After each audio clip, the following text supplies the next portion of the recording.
आजादी का इतिहास है, उसकी जो विरासत है, अगर हमारे देश के लिए, राज्य के लिए उसका कोई मतलब रहेगा, तो आज जिस तरह से साउथ अफ्रीका ने पैलेस्टाइन की पीड़ा को महसूस किया, उस एपार्थाइड को महसूस किया, तो हम भी महसूस कर सकते थे।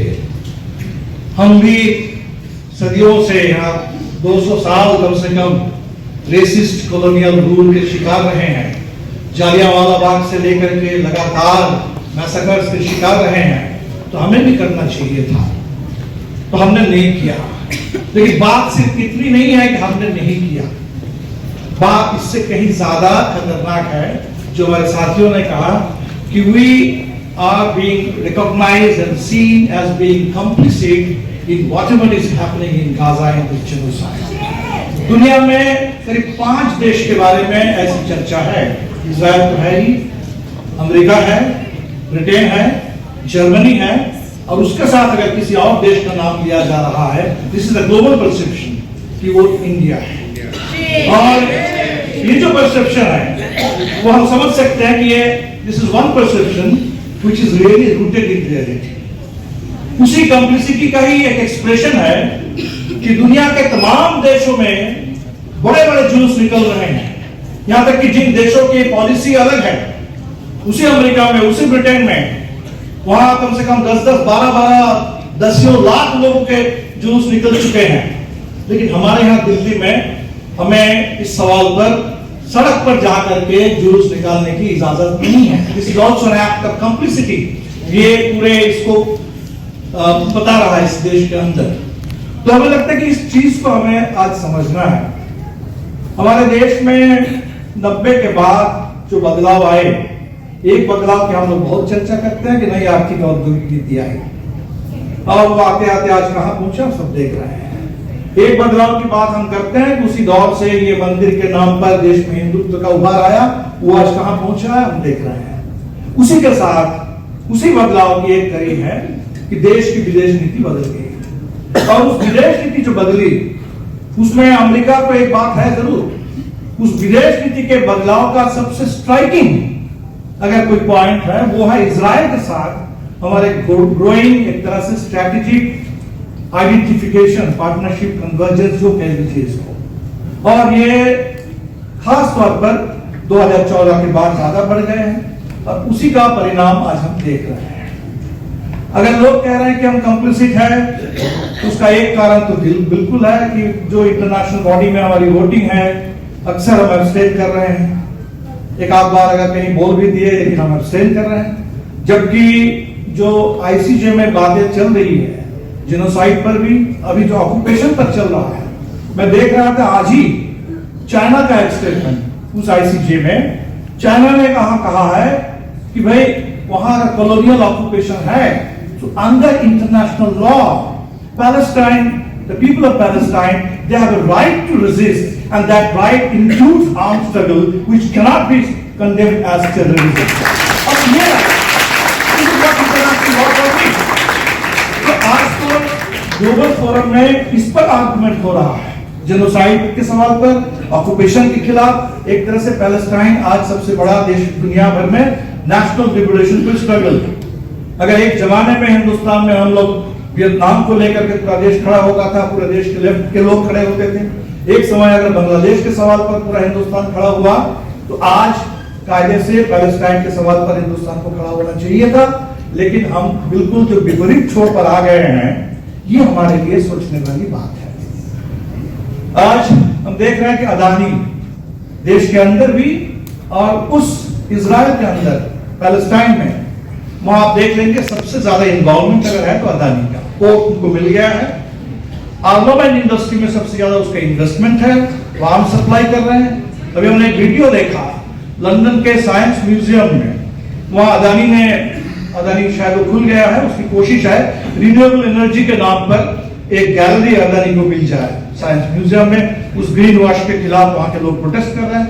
हमने देखा कि इस समय वहां के बच्चे and their parents, children and their parents, वो साइंस म्यूजियम के अंदर जाकर के बाहर खड़े होकर के प्रोटेस्ट कर रहे थे कि ये अदानी को नहीं मिलना चाहिए, because he has got blood in his hands. ये ब्लड मनी है अदानी के। तो अदानी के खिलाफ आज जो दुनिया भर में प्रोटेस्ट हो रहे हैं वो सिर्फ जल जंगल जमीन के सवाल पर नहीं हो रहा है, वो सिर्फ स्कैम के सवाल पर, वो हिंडनबर्ग के सवाल पर नहीं हो रहा है, इस सवाल पर भी हो रहा है। तो हमारे देश में अगर ये कॉर्पोरेट के खिलाफ हमारी लड़ाई तेज होती है, उस लड़ाई को हम यहाँ तक भी पहुंचा सकते हैं। जो हम देख रहे हैं कि हरियाणा में जो 2-3 दिन से हम देख रहे हैं किसानों को दबाया जा रहा है, ये कौन सा मॉडल है? ये वही इजरायली मॉडल है।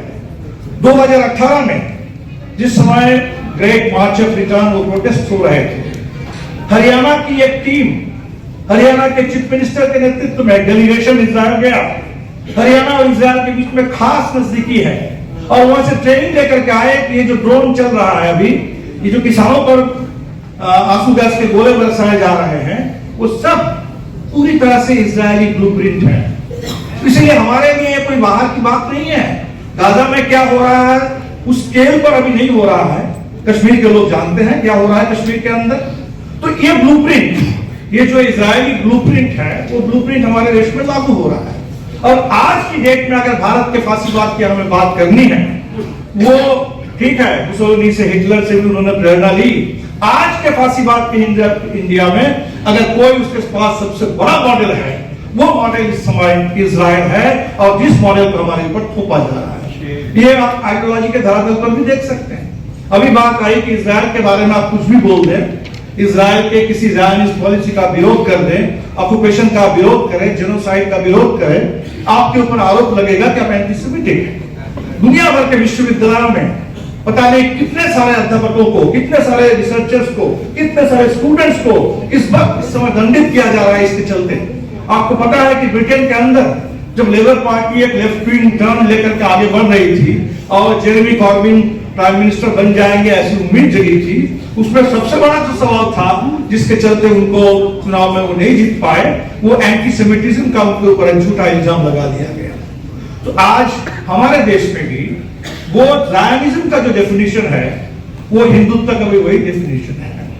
आज भारत के बारे में आप कुछ बोलेंगे, मोदी सरकार के बारे में बोलेंगे, तो दुनिया भर में कहा जा रहा है कि वह हिंदूफोबिया, एंटीसेमिटिज्म की तरह एक शब्द कॉइन किया गया, हिंदूफोबिया। और पूरे मोदी सरकार के बारे में जो भी आलोचना, हमारे जो ओवरसीज सिटीजन्स ऑफ इंडिया है, ओसीआई कम्युनिटी, और जो भी क्रिटिकल है इस पर, कोई किसान आंदोलन के पक्ष में अगर खड़े हो रहे हैं, कोई नागरिकता आंदोलन के पक्ष में अगर खड़े हो रहे हैं एंटी-सीए प्रोटेस्ट के साथ, उनका ओसीआई कार्ड छीन लिया जा रहा है, ये इल्जाम लगा करके कि आप एंटी इंडिया हैं। तो हमें लगता है कि Israeli model of nationalism, Israeli model of separation of dissent, separation of struggle, Israeli model of surveillance, ये सब कुछ हमारे देश में आ चुका है। और इसीलिए हमें लगता है कि इस सवाल को हमें सिर्फ फॉरेन पॉलिसी और सॉलिडारिटी तक समझने से काम नहीं होगा, इसको हमें इंडिया के डोमेस्टिक पॉलिटिक्स का एजेंडा समझना होगा। ये हमारे लिए जरूरी है। हमारे लिए, हमारा कभी भी सोचता है कि भारत में फांसीवाद को खत्म करेंगे बिना पैलेस्टाइन के पक्ष में खड़े हुए और बिना गाजा पट्टी के पीड़ा को महसूस किए, हम हिंदुस्तान में फांसीवाद को आज खत्म नहीं कर सकते हैं। इसके लिए और ये खत्म तभी होगा कि सरकार के बारे में हम जो कह रहे हैं, अब वो स्लीप वॉक हो, हम धक्का दे तब जाकर के डिफीट में जाए, कैसे जाएंगे, बहुत बड़ी चुनौती हमारे सामने है। लेकिन वाकई अगर मोदी सरकार के खिलाफ एक चार्जशीट, 10 साल का कोई चार्जशीट अगर हम दायर कर रहे हैं, लोग बात कर रहे हैं कितना अनएम्प्लॉयमेंट बढ़ा है, कितनी महंगाई है, कितनी मॉब लिंचिंग है, कितना हमारे देश में डेमोक्रेसी पर, कॉन्स्टिट्यूशन पर हमले हुए हैं, तो हमें लगता है कि उस चार्जशीट में मोदी सरकार के खिलाफ ये जो आपकी इजराइल परस्ती है, ये जिस तरह से गाजा पट्टी में जेनोसाइड में मोदी सरकार ने साथ दिया, इसको ऑन टॉप उस पर रखना होगा कि ये चार्जशीट है मोदी सरकार के खिलाफ। 10 साल में आपने हिंदुस्तान को बदनाम सिर्फ नहीं किया, शर्मिंदा सिर्फ नहीं किया, वो एक ही बर्बादी का रास्ता है जो आज पैलेस्टाइन को बर्बाद कर रहा है, उनकी आजादी को लोग छीन रहे हैं।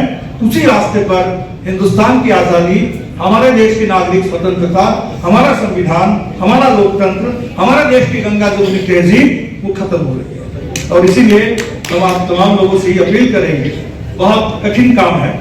अभी कंस्ट्रक्शन वर्कर्स को जब भेजने की बात आई, अभी पोर्ट वर्कर्स के बारे में हम लोग बात कर रहे हैं।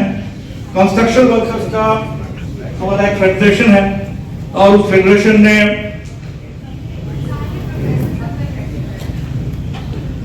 एकदम शुरू में ही उन्होंने प्रस्ताव लिया, संकल्प लिया कि हम कंस्ट्रक्शन वर्कर्स के बीच में अपील करेंगे कि लोग ना जाएं। लेकिन एक वर्कर की बात तो है नहीं। जो हरियाणा में हो रहा है, जो उत्तर प्रदेश में हो रहा है, सरकार एक लेबर एक्सपोर्टर की तरह, इंडेंजर्ड लेबर को भेजने की तरह सरकार ये काम कर रही है।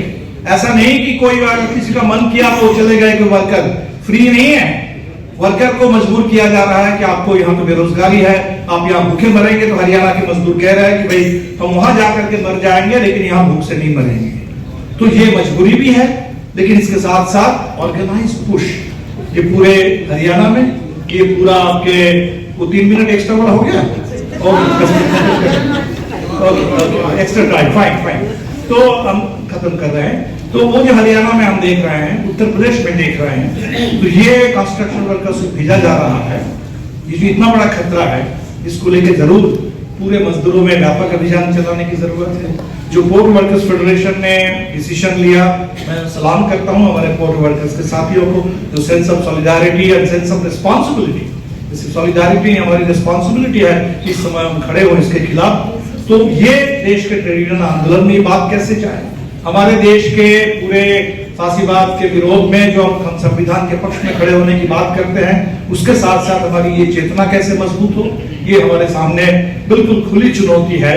एक तो सरकार का दमन जरूर है, लेकिन उस सरकारी दमन के साथ साथ ये जो डिस्टॉर्टेड सेंस ऑफ नेशनलिज्म, जहां एक बड़ा हिस्सा इंडियंस का they have started identifying with Israel, they have started borrowing the Israeli threat perception, और वो हमारे देश में इंजेक्ट हो रहा है।